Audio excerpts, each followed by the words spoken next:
Hi, enjoy listening. The day Daniel Mercer hung the sign above the door, the strip mall parking lot was nearly empty, just the way he wanted it. The new shop was sandwiched between a laundromat that still smelled of dryer sheets and a vacant storefront that once sold vape pens and incense. His was the only car parked out front, a faded navy Ford Fusion with a cracked windshield and 3 coffee cups rolling on the floor of the passenger side. The sign was simple. White block letters against a matte black background. Carat. No gold trim, no diamonds, just the word.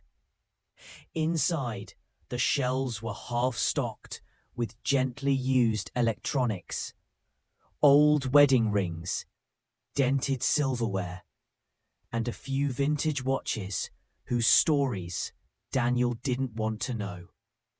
The floor still smelled of sawdust and cleaning fluid. He kept the lights dim, bright enough to work, soft enough to be left alone. People assumed it was a clever name for a pawn shop. Carat, a nod to jewellery, to value, to sparkle. No one asked what it really meant, and if they did, Daniel would just smile and nod, the way you do when a stranger tries to guess something deeply personal and gets it completely wrong. It had been almost 5 years since the funeral. 3 since Meredith moved out.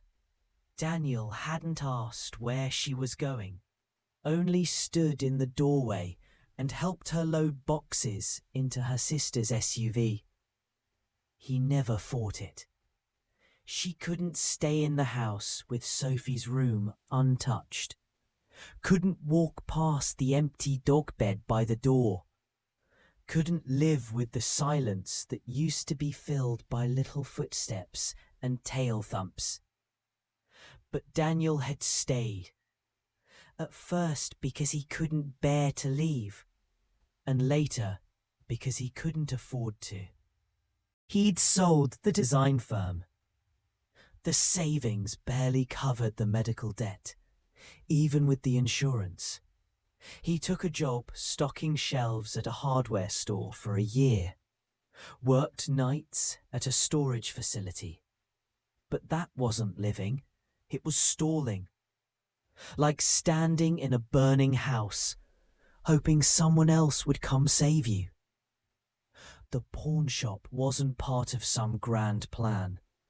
He had passed the empty storefront one day on his way to pick up dog food. Out of habit, not necessity, and noticed the for lease sign. Something had stirred. Not excitement, just possibility. He called the number. The rent was low. The landlord didn't ask many questions. That was 3 months ago. He hadn't told anyone. Not that there was anyone left to tell. Daniel stood behind the glass counter now, adjusting a tray of cufflinks and pocket knives. He looked older than his 44 years. His hair had gone silver early, and the weight loss from stress and grief had hollowed out his face. But his hands were still steady, still strong. That had to count for something. He reached under the counter and pulled out a small velvet pouch. Inside was a child's ring, a thin band of gold, barely worth anything. A tiny sapphire in the centre, scratched from wear. Sophie had picked it out herself on her 6th birthday. She had been obsessed with rings, said every princess had one.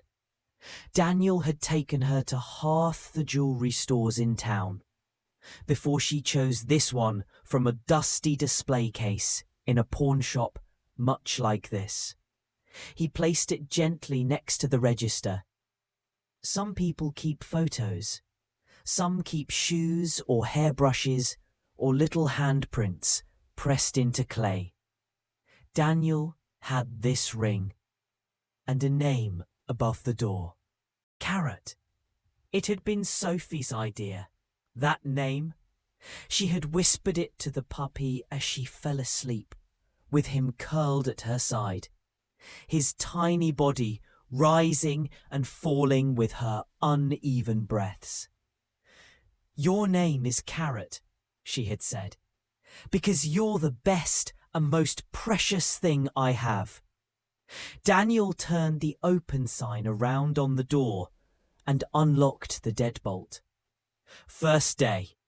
No ribbon cutting, no fanfare. Just a quiet man with a memory he couldn't let go of. And a shop named after a little girl's dying wish. Let the world think it was about diamonds. Let them never know what it really cost. Daniel never expected to be a father. When he met Meredith at 38, they both claimed they were too old for surprises. She had a steady job teaching English at a community college. He owned a small but profitable design studio that specialized in architectural mock-ups. They liked the same music, old Springsteen and early Wilco, and drank their coffee the same way, black, no sugar. Their apartment was quiet, orderly, adult. And then came Sophie. She wasn't planned, but she wasn't a mistake either. Meredith had stared at the pregnancy test in disbelief, tears brimming in her eyes. And Daniel had said the first thing that came to mind. "Well, looks like we're getting a crib." He remembered how her laugh broke the tension. That laugh, soft and breathless, like she couldn't believe what she'd just heard. Neither could he, but he meant it, every word.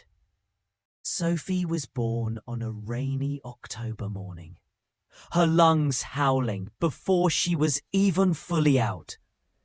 Daniel had been terrified to hold her, convinced he'd drop her, until Meredith placed the tiny squirming bundle into his arms and said, "She's ours now." And that was it. Their lives reorganized around her. Feeding schedules, diaper changes, soft lullabies at 2 a.m, and the scent of baby shampoo that clung to the house like sunlight. She was a good baby, slept through the night early, smiled more than she cried. She had Daniel's eyes, clear grey-blue, like glass before a storm, and Meredith's fierce little chin. And she was clever too, always one step ahead, talking early, reading at 4. "She's an old soul," Meredith liked to say. But Daniel thought no soul should have to grow up that fast. When Sophie turned 5, Meredith suggested a tutor.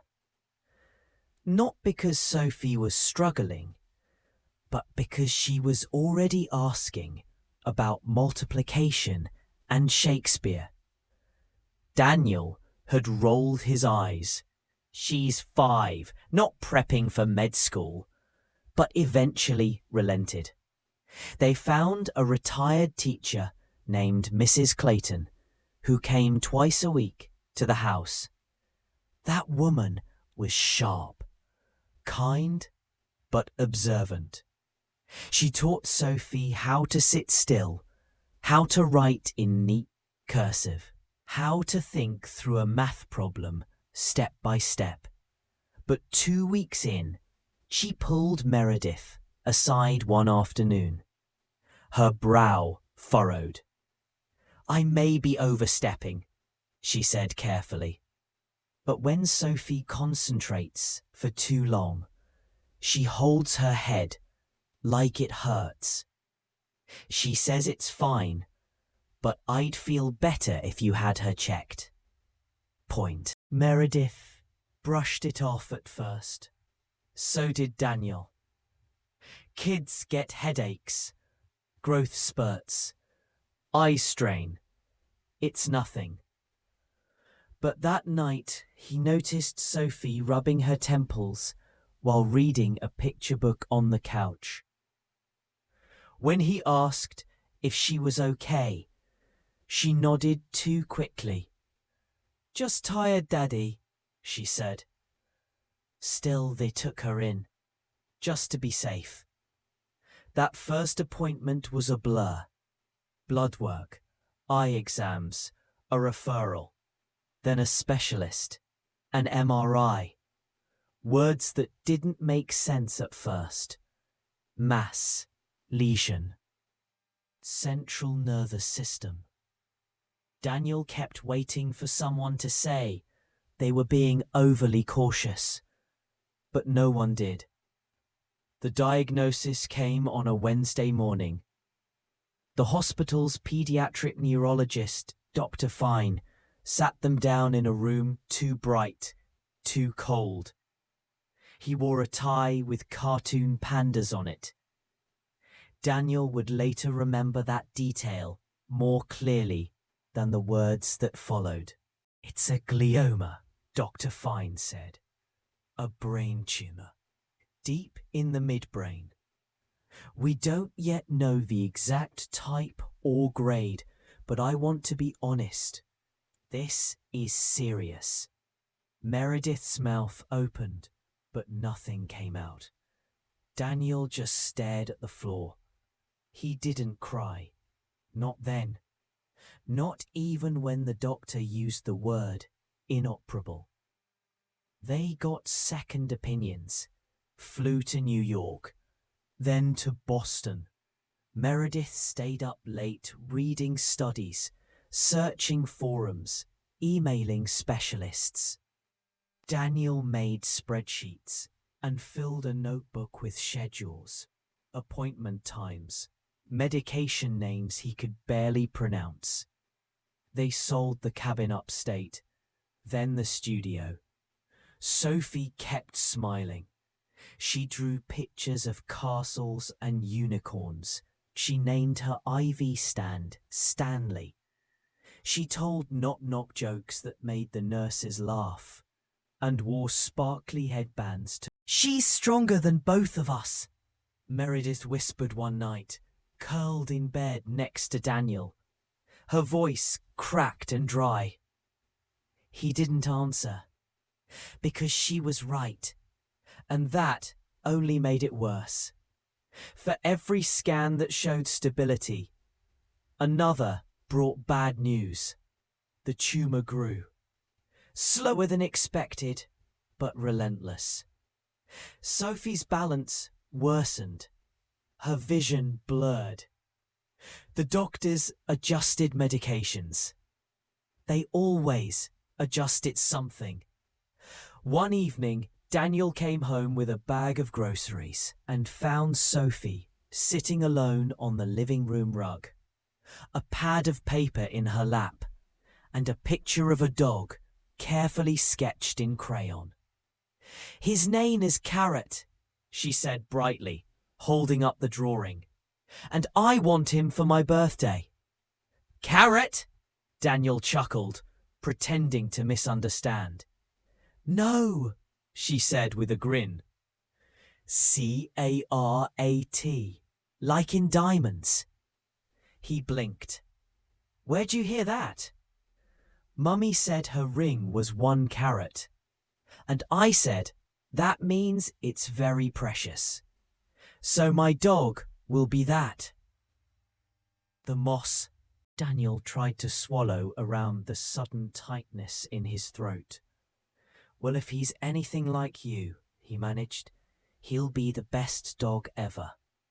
That night, after Sophie fell asleep with the drawing under her pillow, Meredith asked, "Are we really doing this?" Daniel nodded. She wants a dog, she gets a dog. The next morning, he started looking.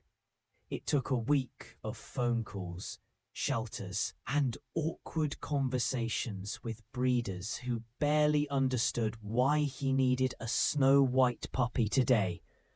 But he finally found him.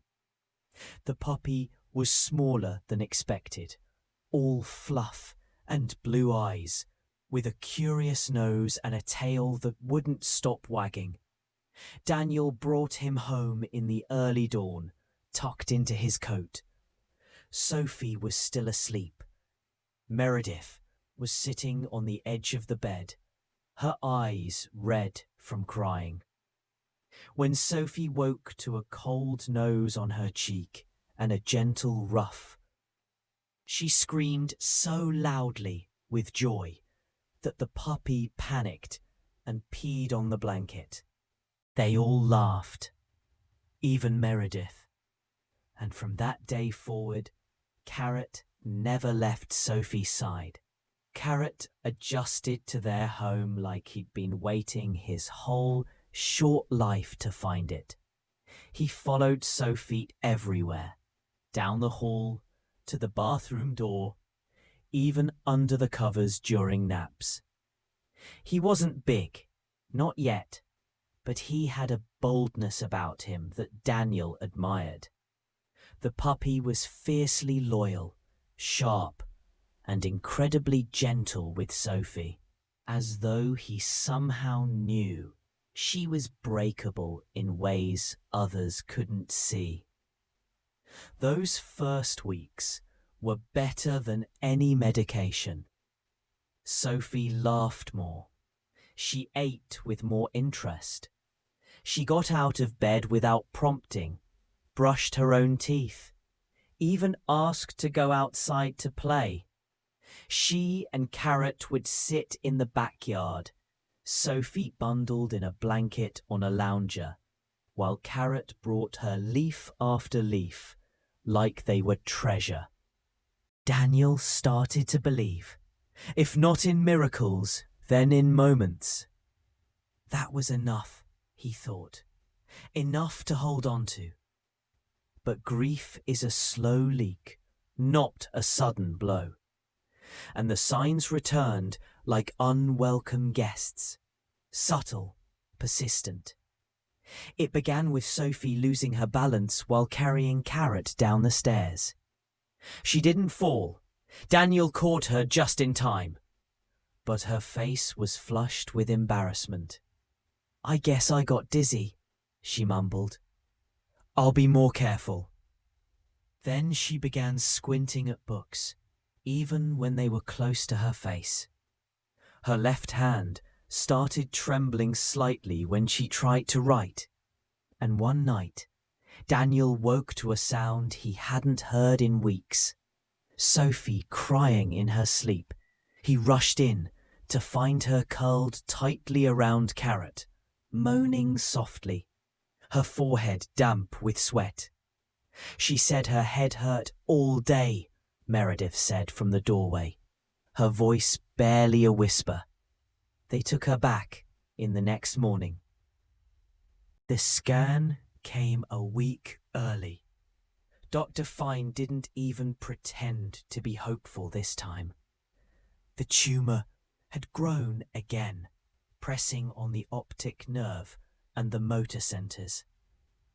There were no new treatment options, only palliative measures.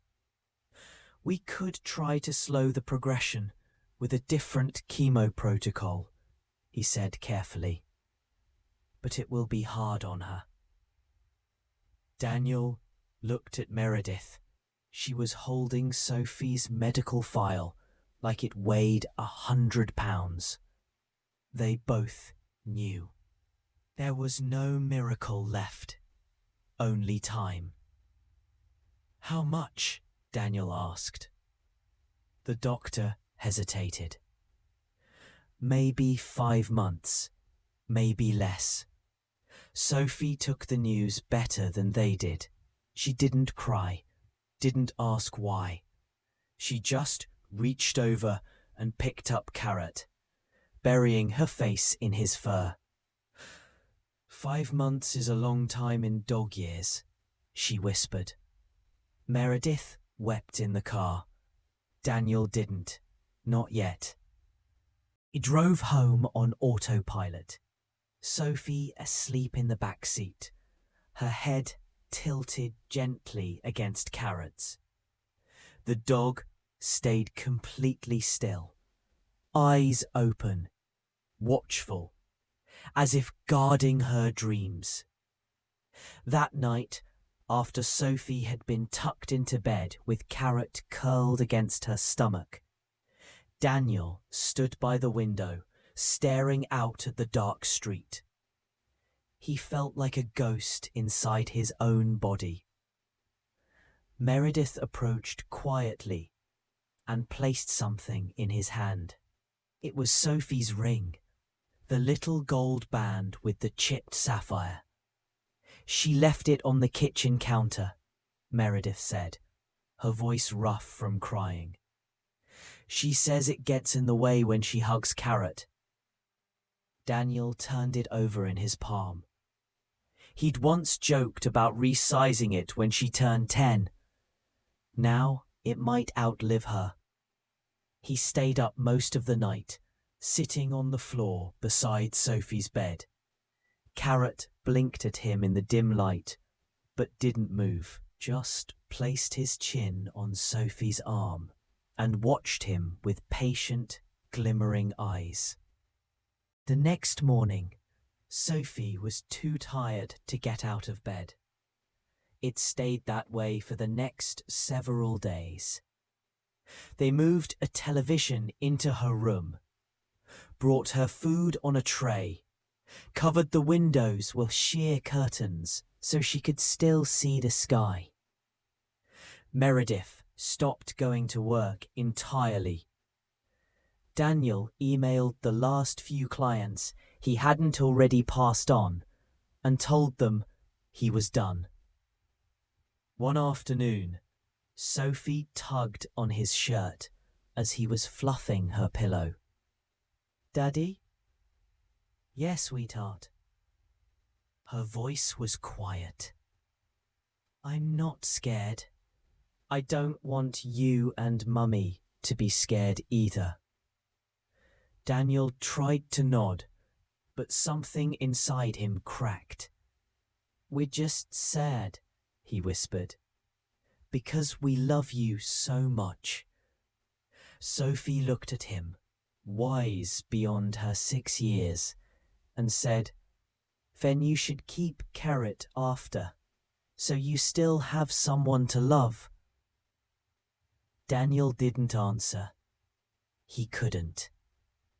Sophie's 7th birthday was just 2 weeks away, but even the idea of a party felt absurd. She barely had the strength to sit up, and Daniel and Meredith had already begun whispering the kind of words that no parent should ever have to say aloud. Words like hospice, comfort care, final wishes. But Sophie had one more wish of her own. It was late, well past midnight, when Daniel heard her voice through the baby monitor they'd reinstalled after she stopped getting out of bed on her own. "Daddy?" It was weak but clear. He rushed to her room.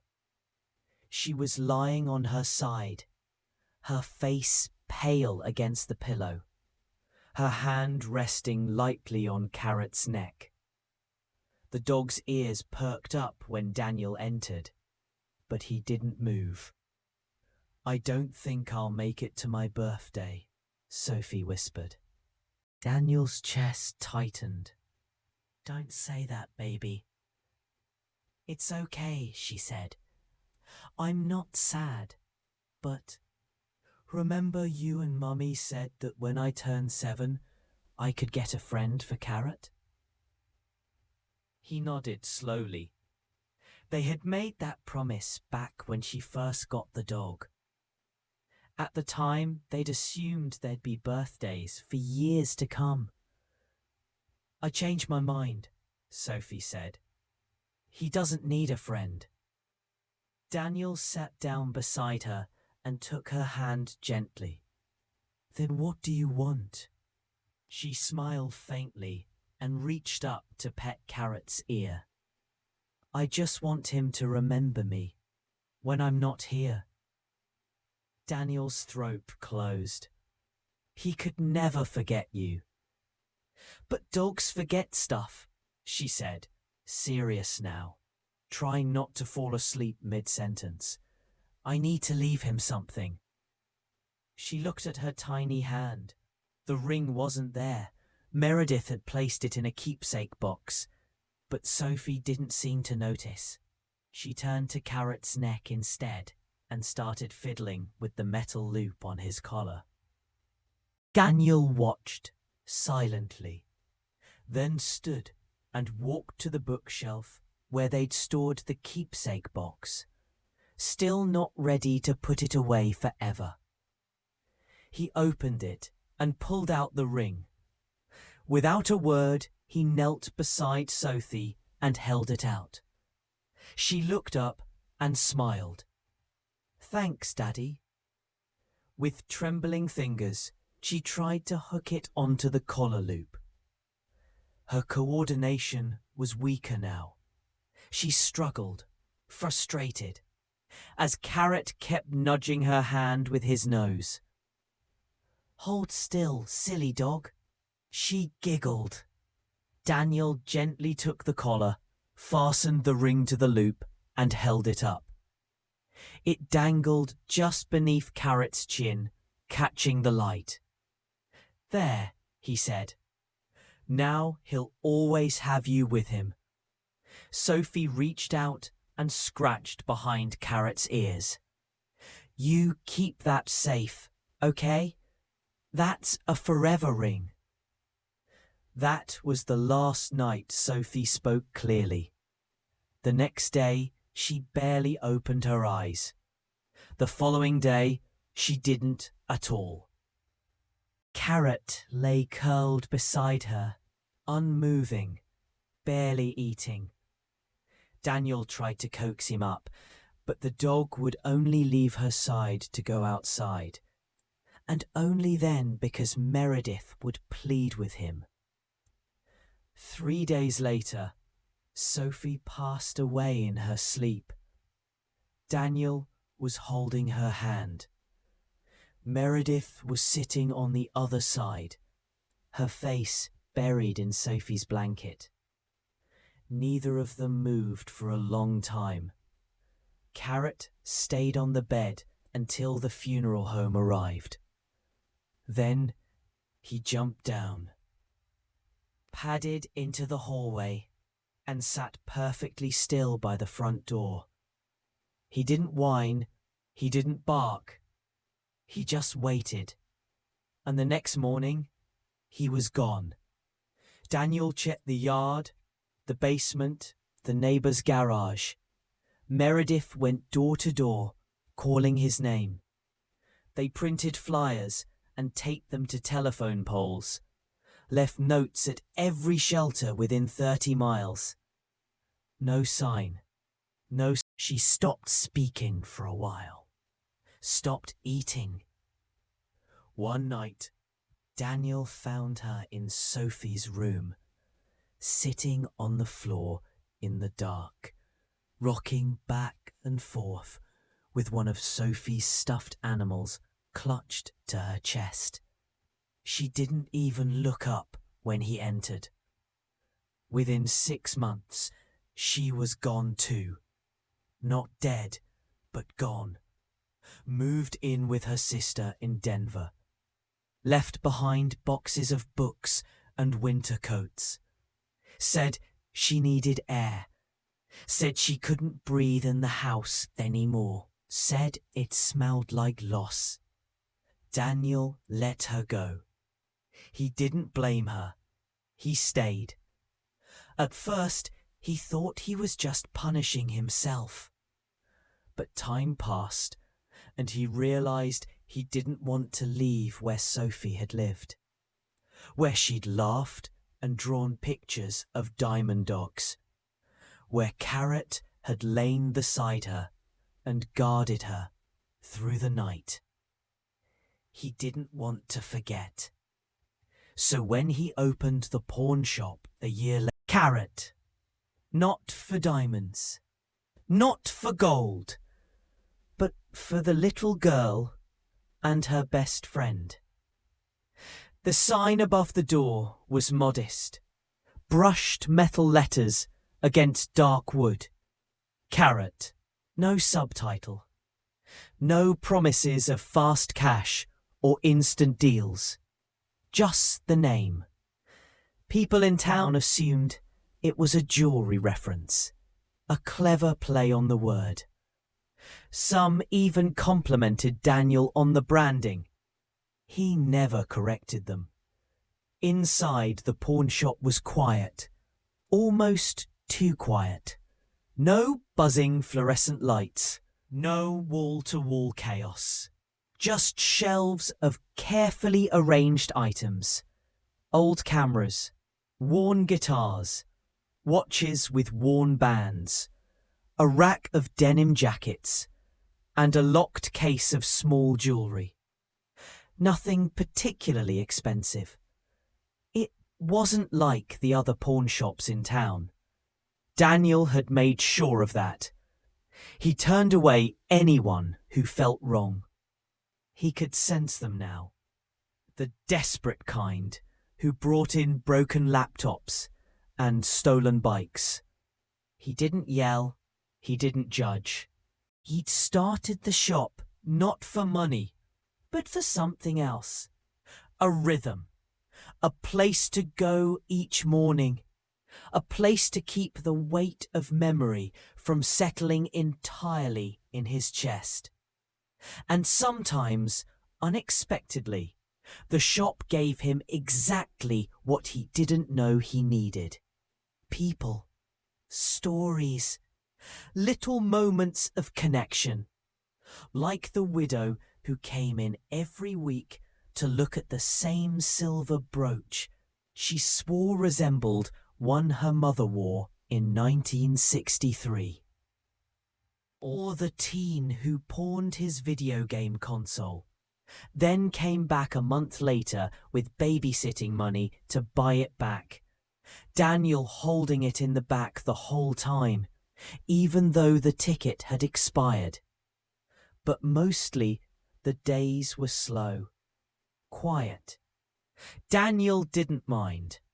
He spent his mornings rearranging displays, his afternoons tinkering with watches and clocks in the back room, his evenings watching the street through the big front window as the town wound down. There was a stool by the register where Carat used to sit in his dreams. Daniel still saw him there sometimes, out of the corner of his eye. A blur of sandy fur, a ring clinking softly from his collar. He still hoped, foolishly, that the dog might come back, that someone would walk in one day, leash in hand, and say, "Is this your dog? He's been waiting for you." But no one ever did.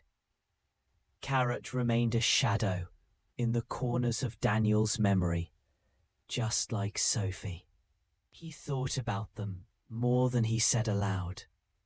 Every night, he'd walk home past the bakery Sophie used to love, and he'd pause under the streetlight where she once twirled in her ladybug raincoat. He'd look at the old oak tree on the corner where Carat had once buried a tennis ball, and smile like it was still there. And yet, the silence was unbearable sometimes. The house creaked differently now. Her room was exactly as she'd left it. Drawings still taped to the wall, a stack of storybooks on the nightstand, a faded blanket folded neatly on her pillow. He couldn't bring himself to pack it away. Meredith called every few months. Their conversations were polite, stiff. She'd ask how the shop was. He'd say, "Fine." She'd mention the snow in Denver, or a new job, or her therapist's name. They never said Sophie's name, not once. After the fifth call like that, Daniel stopped picking up. It wasn't that he was angry. He just couldn't keep holding back what wanted to spill out every time he heard Meredith's voice. He was drowning quietly.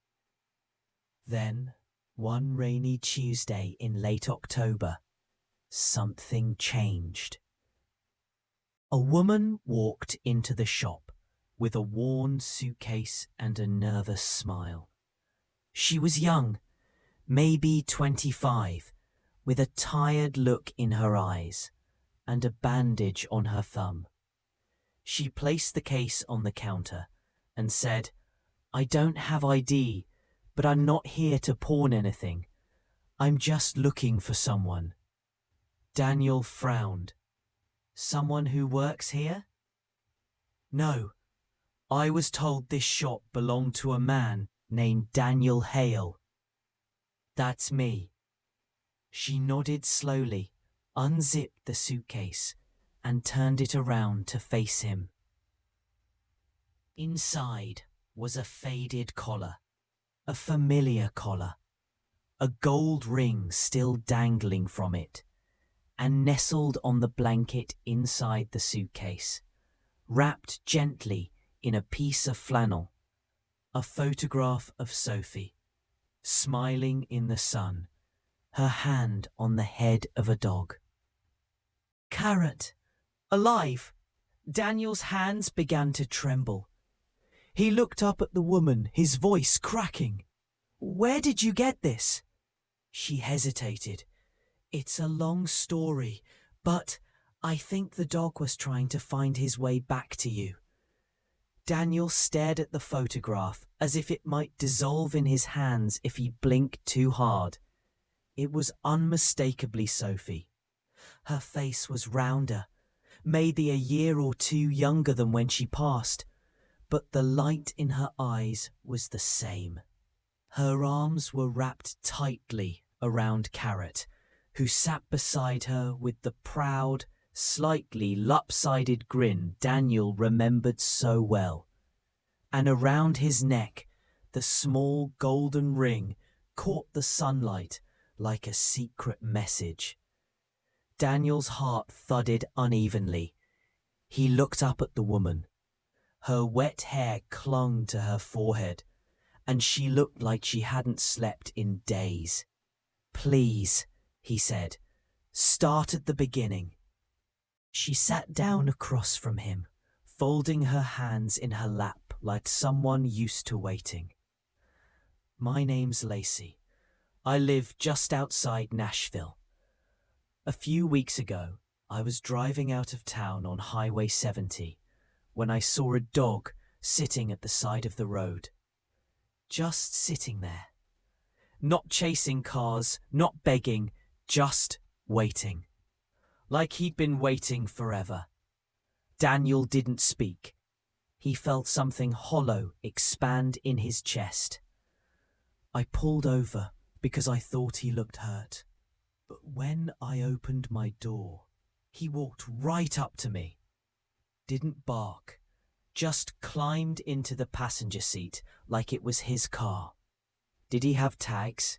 Daniel managed to ask. "No, just this." She pulled the collar gently from the suitcase. The leather was cracked and dark with age. But the ring, Sophie's ring, was still attached, though dulled now with time. I thought it was strange. Why would someone tie a ring to a collar? So I took him to a vet to scan for a chip, but there wasn't one. But when I opened my door, he walked right up to me. Didn't bark, just climbed into the passenger seat like it was his car. He didn't have tags. He didn't beg for a chip, but there wasn't one. Of course not, Daniel murmured. He hated the vet. Lacey smiled slightly. The vet said he was old and probably had arthritis, but he was strong, determined. He kept sitting by the door, trying to get out, like he had somewhere to be. Daniel looked down at the ring. I kept him for a few days, Lacey continued. I posted online in all the lost dog groups. Nobody responded. But then one night, I saw him staring at a box of old photos I had in the corner of my room. When I opened it, he nosed through the pile and dragged this one out. She pointed at the photo of Sophie and Carat. I don't know how it got in there, she said.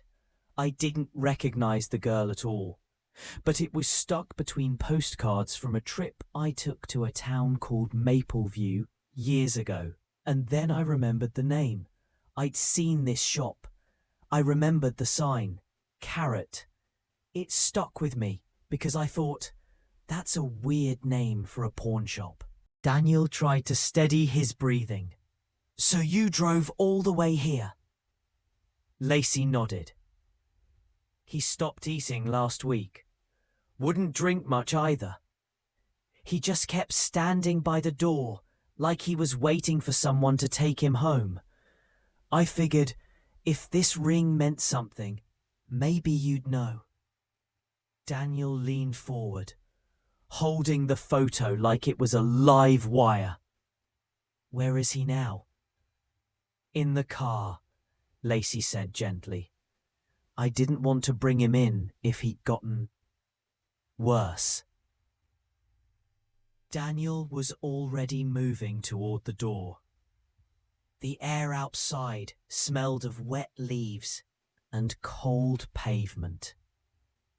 The sky was grey and heavy, the kind of weather Sophie used to say smelled like rainbows. Lacey's car was parked at the curb. She opened the passenger door slowly. Carat lay curled on the seat, his body thin and trembling. His fur was patchy, his muzzle greyer than Daniel remembered. But his eyes, those eyes, lifted and focused the second Daniel stepped into view. Daniel knelt on the sidewalk, his hand trembling as he reached into the car. Carat let out a low, broken sound. Not a whine, not a growl, just something deeply, painfully alive. Daniel stroked the fur behind his ears. Hey, boy. Carat nosed at his hand, then gently dropped his head into Daniel's palm. He stayed like that, breathing in slow, shallow gulps, as if he'd been holding on for just this moment. And then, without any drama or noise, Carat closed his eyes.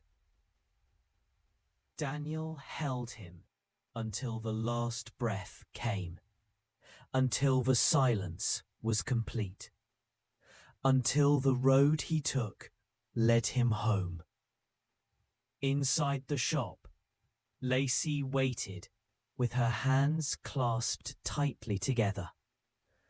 When Daniel returned, his clothes damp and covered in fur, he didn't say anything right away.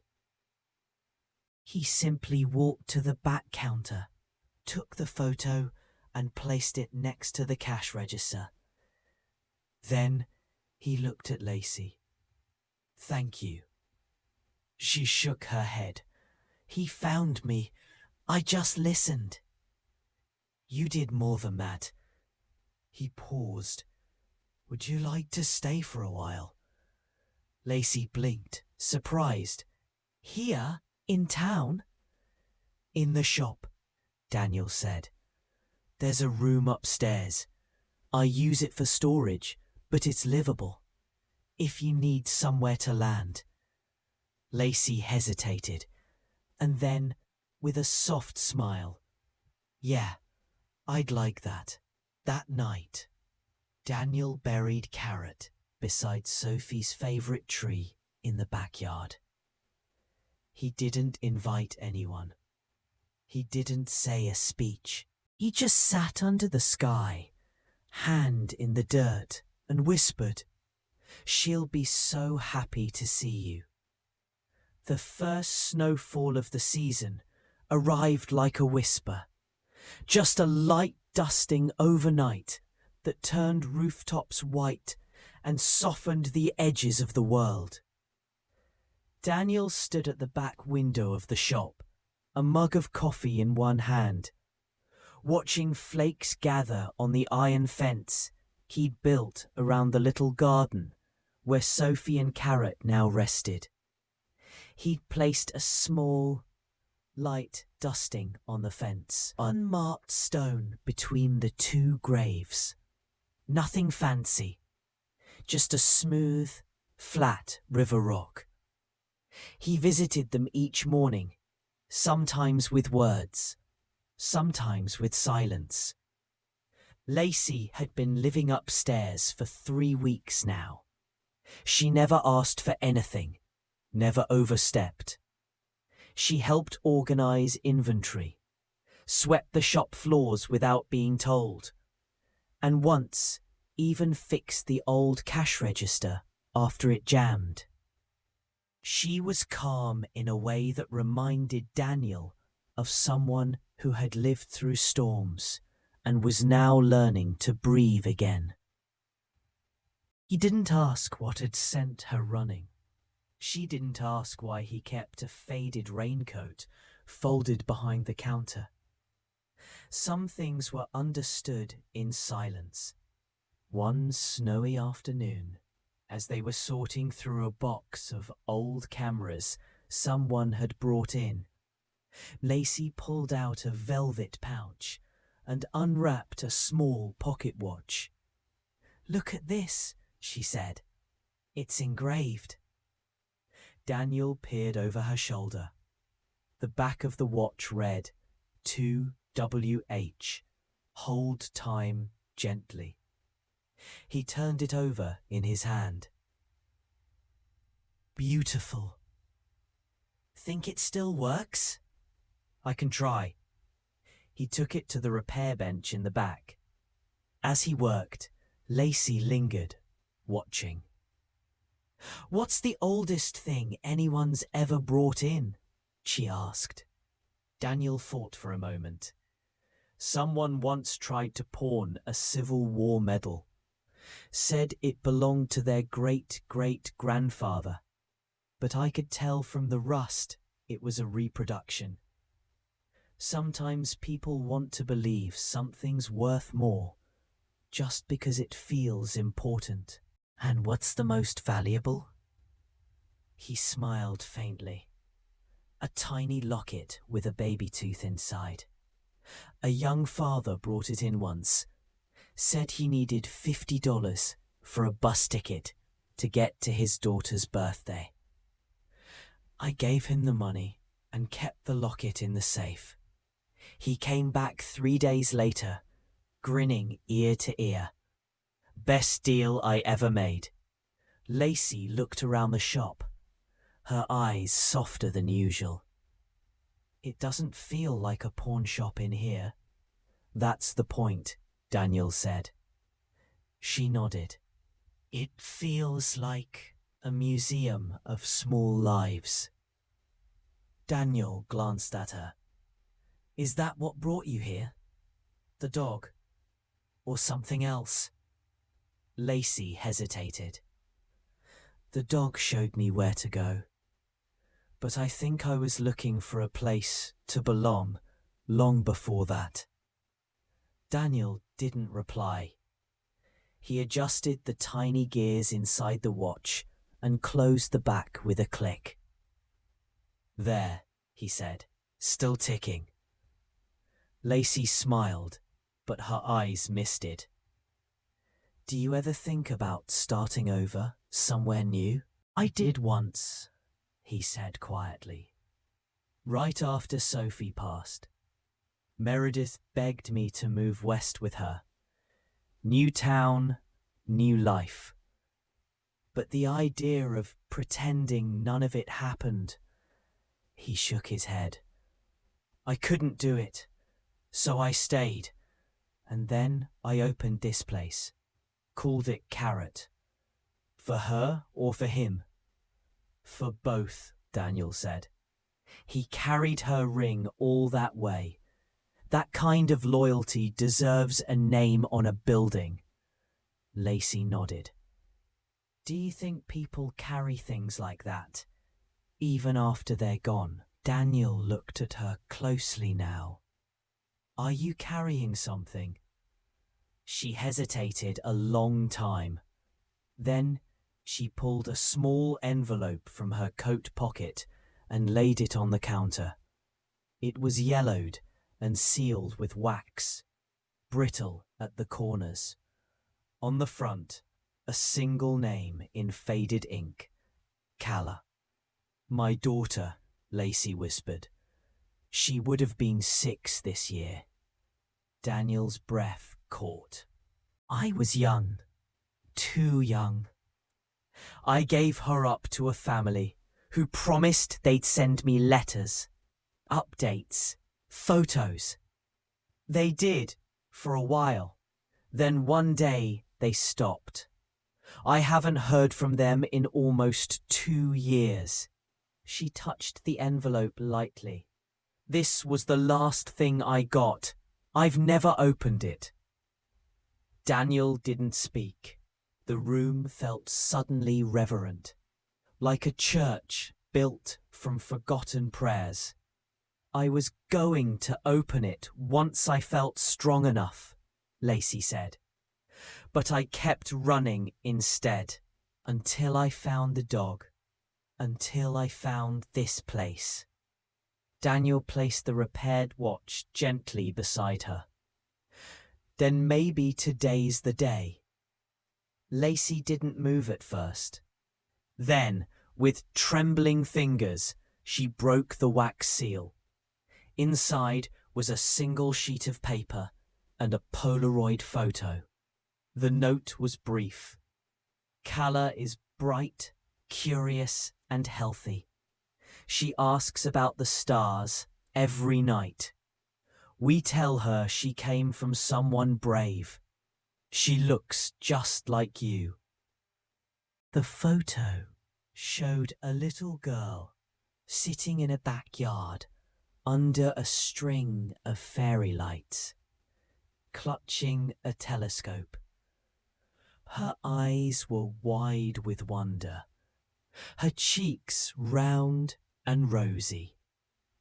Lacey covered her mouth with her hand. Daniel reached across the counter and gently touched her wrist. "She looks happy." Lacey nodded, unable to speak. That evening, when the shop closed, Daniel placed the watch, the photo, and the note in a small shadow box frame and hung it on the back wall. Beside the picture of Sophie and Carat, a museum of small lives, he thought, and of the keepsakes we carry to remember them. The window by the front of the shop had always been Daniel's favourite spot. It faced east, where the sun rose over the brick buildings of Main Street and spilled golden light across the sidewalk. In spring, cherry blossoms danced outside it. In winter, Snow curled against its corners like breath held in the cold. It was also the place Sophie had loved to sit, back when the space was still a dusty, empty storefront, and they'd come here after school to dream about what it might become. She'd draw little signs on scrap paper. Magic shop. Lost and found for pets. Candy castle. And once, in red marker, Carat's kingdom. Daniel kept that one tucked inside the drawer by the register. Some things you never throw away. Now, nearly a year since the grand opening, the window had become something else entirely. A ritual. Each month, he arranged a new display. Not for sales, not for foot traffic, but for memory. A new theme, a new story. December's was special.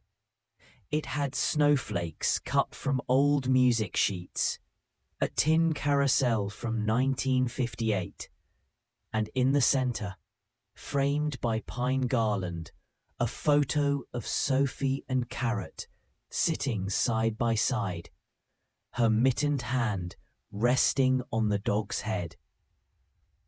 He placed a single candle in the display, unlit but ready.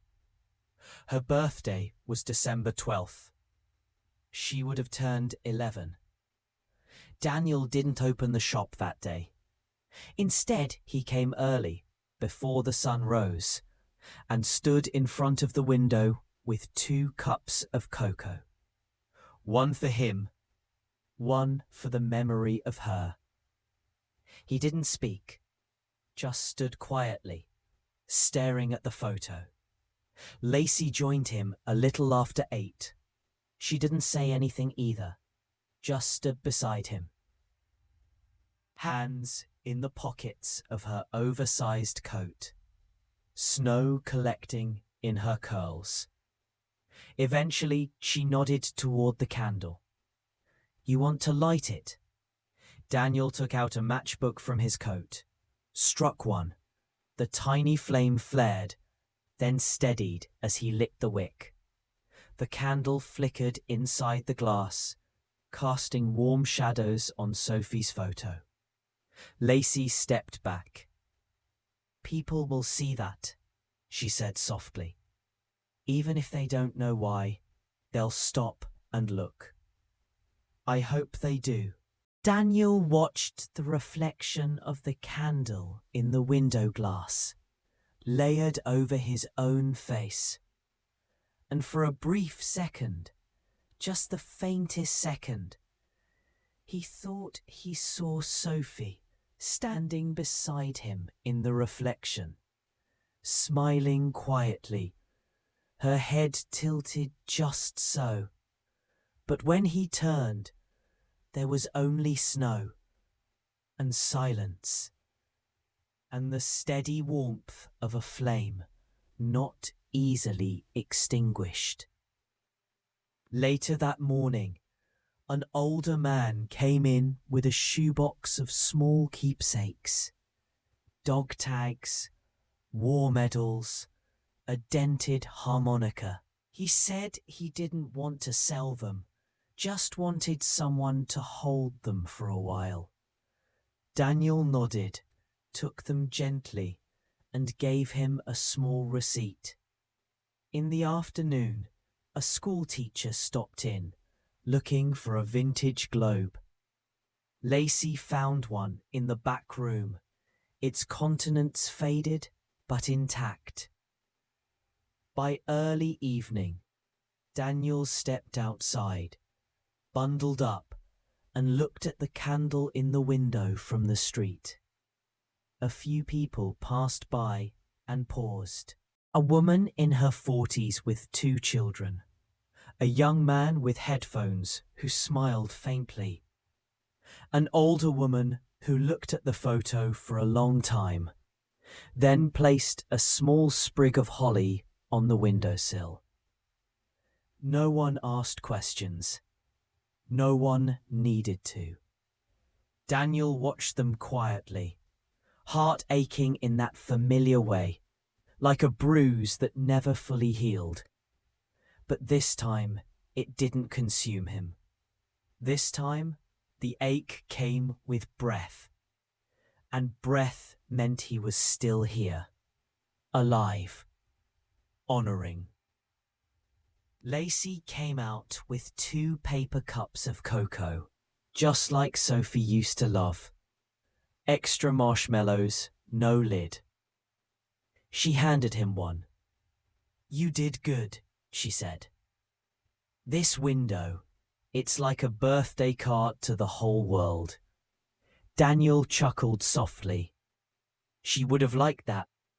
They stood in silence, watching as snow began to fall again, soft and slow.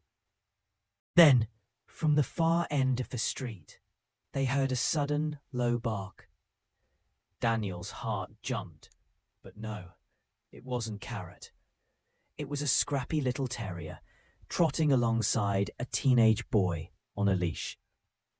The dog stopped in front of the window and stared inside for a moment before barking again, once, sharp, curious. The boy paused. "We good?" he asked the dog. The terrier barked again, then continued on, tail wagging. Lacey laughed. He approved. Daniel smiled as the boy and dog disappeared into the white. Inside the shop, the candle still burned. Winter pressed deeper into the town, laying quiet over rooftops and muffling even the sounds of passing cars. The holidays came and went with a hush this year. Daniel didn't put up a tree in the apartment above the shop, but Lacey strung tiny white lights in the front window, and every night they gave the street a soft, glowing heartbeat. Carat had survived its first full year. Daniel wasn't sure how. The books weren't great, but they weren't terrible. Some months bled red, others scraped by in black. But it wasn't about profit. Not really. Not anymore. Something else had taken root here. A quiet revolution of memory, of second chances, of grief with a heartbeat. On the last day of the year, as evening turned the snow lavender blue, a man walked into the shop just before closing. He wore a dark suit, his shoes gleaming even in slush. His face was lined, but his eyes were sharp. "I was told to come here," he said, removing his gloves.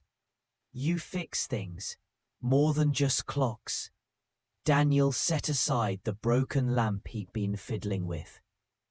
"Sometimes," he said. "Depends what's broken." The man set a velvet box on the counter. Inside was a gold bracelet, delicate, hand-etched, broken at the clasp. It was elegant, clearly expensive. 2 CR, more precious than gold.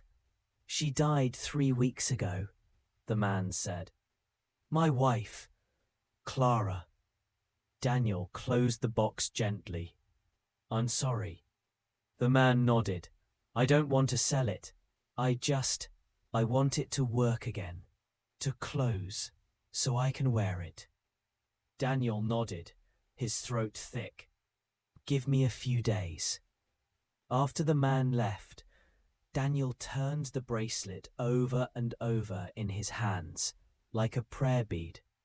Behind him, Lacey was carefully putting away a display. This one themed for January, beginnings, seeds.